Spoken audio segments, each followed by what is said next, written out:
Selamat malam. Kali ini saya akan mempresentasikan tugas pribadi 3, Master di Industrial Engineering, bidang simulasi dan modeling. Kali ini topik yang akan saya bawa judulnya penggunaan machine learning dan simulasi dalam predictive maintenance di mobile harbor cranes. Referensi yang saya gunakan adalah paper yang berjudul Predictive Maintenance Powered by Machine Learning and Simulation yang ditulis oleh Murnau Barger, Saba Burr, Edwin Straub, Ivan Senin yang ditulis pada tahun 2022.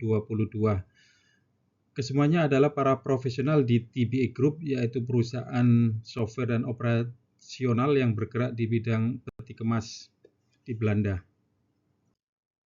Pendahuluan, machine learning ini sekarang secara luas dipakai untuk mengamati pola dari suatu sejumlah data besar untuk memprediksi kejadian dalam waktu ke depan. Dalam paper ini diambil dari informasi yang ada di terminal operating software dan equipment control system running on the terminal. Kedua, sangat esensial sekali untuk mempertahankan peralatan kontainer terminal sehingga digunakanlah predictive maintenance karena biaya maintenance termasuk biaya besar dalam lifetime product suatu harbor, sehingga riset kali ini merupakan feasibility study untuk menguji potensi predictive maintenance pada harbor crane apakah layak atau tidak. Dalam hal ini data yang akan digunakan adalah data yang ada di harbor sekarang dan data sintetik.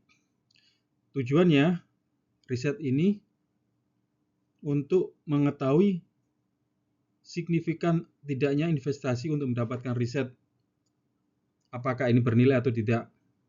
Simulasi ini untuk mengenerate sintetik data berdasarkan long term experience terminal bisnis.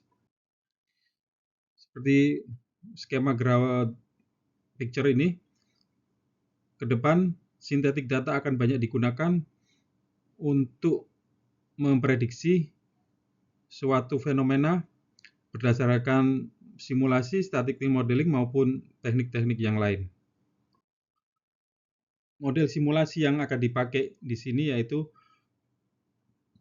menggunakan mobile harbor crane yang menghandle vessel yang di container terminal operation maupun di mobile harbor crane. Dua-duanya diukur juga efek wear and tear dan sejumlah kontainer yang telah dipakai selama 4 tahun secara acak. Terlihat gambar hasil pengukuran data yang dikumpulkan selama hampir setahun, kurang dari setahun, seperti gambar berikut ini, di mana setelah dilakukan maintenance, hot level akan membaik untuk semua parameter yang diukur. Synthetic data generation menggunakan simulasi yaitu data collection, quality data maupun kuantitatif data. Ini akan menggunakan faktor yaitu 4 sensor yang diukur di state-nya, kemudian diukur selama 4 tahun, dan presentasi failure-nya 1%, 2%, 4%, 8%, dan 16%. Dalam artian diperkirakan diuji di crane ini fail di 3,5 hari, 7 hari, 14 hari, 29, dan 158 hari rata-rata per tahun. Kualitas data dan kuantitas data diperlukan untuk mendapatkan hasil yang layak atau tidak. Keempat, model predictive maintenance. Predictive maintenance, sebuah model diperlukan akan memberitahu kemungkinan bahwasanya komponen fail akan terjadi segera. Kita uji model ini untuk memprediksi fail sampai 7 hari ke depan dengan model prediction model menggunakan vektor dari data sensor seperti perumusan berikut.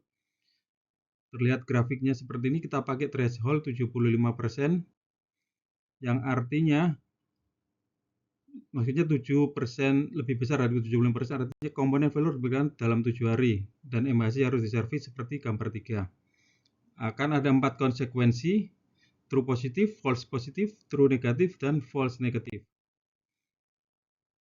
Juga harus dipertimbangkan tentang precision dan recall, yang mana kedua-duanya diharapkan bernilai besar. Menggunakan juga training approach, dalam kali ini digunakan precision dan recall menggunakan genetik algoritma yang biasa dipakai dalam pengujian transmisi dalam masalah biologis. Untuk single MHC digunakan pengukuran sensor K dengan perumusan sebagai berikut. Genetik algoritma menggunakan vektor R untuk semua failure, didapatkan secara bertahap dengan menggabungkan beberapa vektor yang bisa memprediksi satu atau beberapa jenis failure dengan benar. Diperhatikan juga level complexity yang difokuskan pada gearbox related sensor dan hoist motor related sensor. Pengujian ini dapat dilihat dari level 1, 2, 3, dan 4. Terlihat hasilnya sebagai berikut.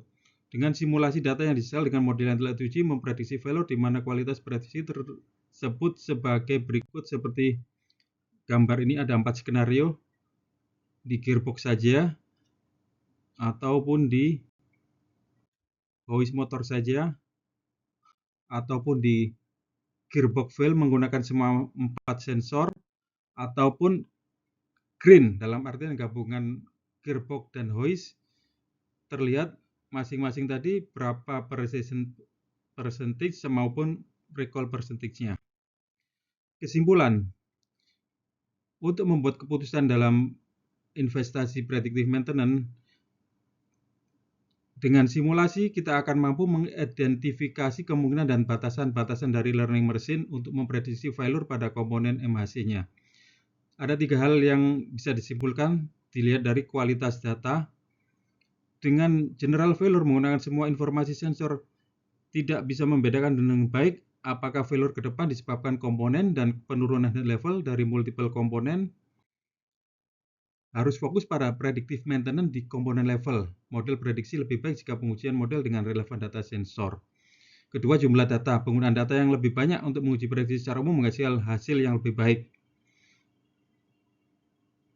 Kedua, dari jumlah data ditambahkan sejumlah data dari green yang jenis, ini akan meningkatkan keandalan data dalam memprediksi failure relatif tersebut. Dan terakhir, validasi terhadap real data. Karena data yang tersedia adalah low quality, sehingga validasi dari hasil adalah tidak memungkinkan. Terakhir, potensi dari predictive maintenance berdasarkan data sensor di MHC disimpulkan bernilai atau worth it dalam investasi untuk membuka data real operasi untuk penelitian lebih lanjut. Terima kasih.